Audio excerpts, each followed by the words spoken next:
Hey guys, welcome back to Trendy Gadget. Today we'll talk about why the RTX 4000 won't be worth buying. Let's head into it. Their previous cards. NVIDIA has released 4 Quadro RTX GPUs, ranging in price from mid-range to high-end. NVIDIA is expected to release lower-end Quadro RTX GPUs later this year, but we don't know for sure. The Quadro RTX 4000, RTX 5000, and RTX 6000 are essentially Pascal-based replacements for the Quadro P4000, P5000, and P6000. The Quadro RTX 8000 is a new ultra-high-end model that is essentially the RTX 6000 with double the memory. It was created to address the difficulties of using the GPU for extremely high-end rendering, where the datasets can be extremely complex. By combining 2 GPUs in the same workstation, users can double the addressable memory. This is accomplished using NVLink, a proprietary NVIDIA technology available on the RTX 5000 and higher. Those who can afford 2 Quadro RTX 8000s, for example, can get a GPU with a massive 96GB of memory. With this amount of memory, NVIDIA can begin to compete with CPU architecture that can scale massively.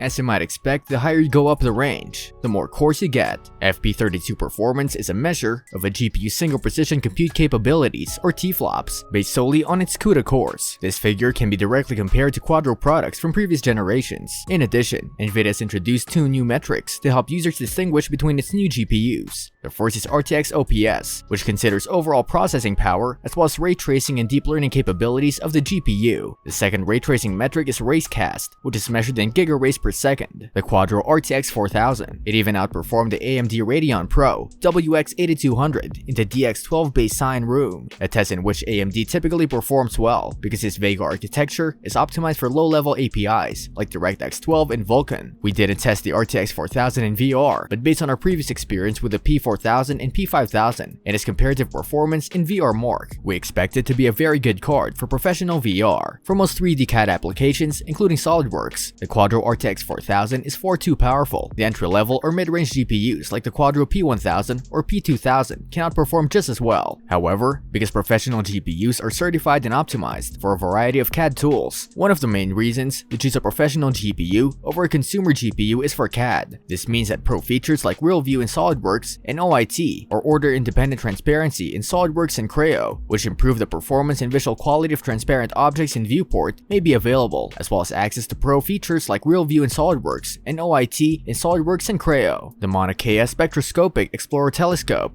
an assembly with 8,000 plus components and 59 million triangles, was our most demanding dataset to test with SolidWorks 2019 SP1. Performance was poor when using the standard SolidWorks graphics engine, ranging between 3 and 4 frames per second. This, however, has nothing to do with the RTX 4000's capabilities. Any half-decent pro graphics card will deliver a similar experience, and you'll need to rely on level of detail optimizations to boost frame rates and keep the viewport from becoming choppy. The Quadro RTX 4000, on the other hand, delivered a phenomenal 58 FPS at 4K resolution with Real View, shadows, and ambient occlusion enabled using the new OpenGL 4.5 beta graphics engine, which should make its way into SolidWorks proper by the 2020 release.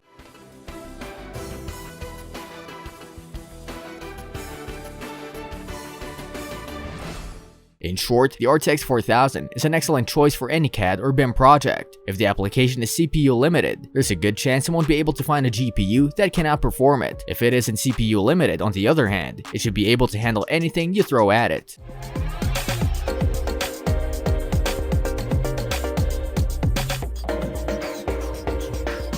The new 4000 series. What is certain is that the 4000 series will employ the 5nm process and feature phantasmagoric specifications. The main chip, dubbed 8102, is expected to have an internal design based on a 12x6 structure, rather than the 7x6 structure found on Ampere's GA102. The AD102 chip to get a 12x6 structure versus the GA102's 7x6, which is found at the heart of the RTX 3080 and 3090. There will be 12 graphics processing clusters and 72 texture processing clusters as a result of this. The latter would give you 144 streaming multiprocessors for a total of 18,432 CUDA cores, just over double the 10,752 CUDA cores on the top of the Ampere chip. With a working frequency of 1.8 GHz, they should be able to achieve a maximum of 66 teraflops in 32-bit floating point calculations, nearly doubling the 3090's 35 teraflops. These figures should be permissible due to the significant advancement in the manufacturing process. Going from 8 to 5 nanometers allows you to expand the chip size, increase the number of transistors per square millimeter, and reduce energy consumption and heat production. As a result, it will be possible to work on a steady increase in the clusters that make up the GPU, as well as possibly retouching the working frequencies upwards. But it has also been leaked that the 4000 series will be extremely expensive, with even the cheapest cards costing $1,000 minimum. Therefore, your money is much better invested in the Quadro 4000 card, which is also very decent. What do you think about the RTX 4000 series? Do you think it's worth buying? Let us know in the comment section. This brings us to the end of our video. I hope you enjoyed it, hit like if you did, and don't forget to subscribe to our channel so that you don't miss any of our videos in the future. Also, watch the 2 videos that are on your screen because I'm sure you'll love them. With that, I'll see you in the next video.